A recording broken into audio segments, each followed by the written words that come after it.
Welcome to another Bethel Writing Center resource video. I'm Vani. I'm Alina. And in today's edition of the Writing Center series, we will be focusing on what a quotation sandwich is and how to do them. First off, you may be wondering what in the world a quotation sandwich is. The good news is that it's actually quite simple. Think about what is used to make a sandwich.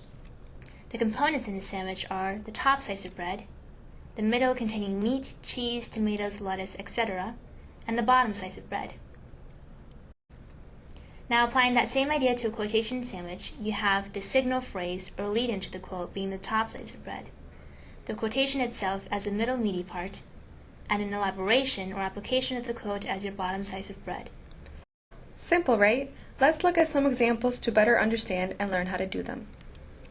Highlighted in blue is the signal phrase, or, in other words, top slice of bread. It introduces the source and signals there will be a quote. The quote, highlighted in green, is the middle part of the sandwich. Highlighted in pink, the writer elaborates and applies the quote by providing her own example. This is the bottom slice of bread in the quotation sandwich. Now, the quotation sandwich can help you in all sorts of writing. For example, you have a big persuasive paper due and you want to get a good grade on it. Sure, a quote you found might back up your thesis, but you can't just plop it in the middle of a paragraph. By using the quotation sandwich in this situation, you would be using the quote effectively, which will strengthen your argument, show your own thoughts in the quote, and be more persuasive to the reader. Now, let's review and make sure you have everything down. First, lead into your quote using signal phrase. Remember that this can establish who said the quote, why a reader should care about it, or simply lead into it. Using a quote by Dr. Nelson in her book, Gardening is for Everyone, lead into the quote using examples like, according to Dr. Nelson, in her opinion, in her article, Dr. Nelson argues, and so on. After the signal phrase is the quote itself.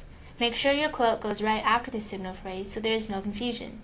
It is important to include your quote, otherwise your audience won't know what you're talking about. Going back to our example, the quote, gardening isn't just for women, it can be for everyone, comes after lead-ins like, according to Dr. Nelson, in her opinion, etc. Wrap up the quotation sandwich with an application of the quote. This can be supporting the ideas with examples, evidence, or further elaboration.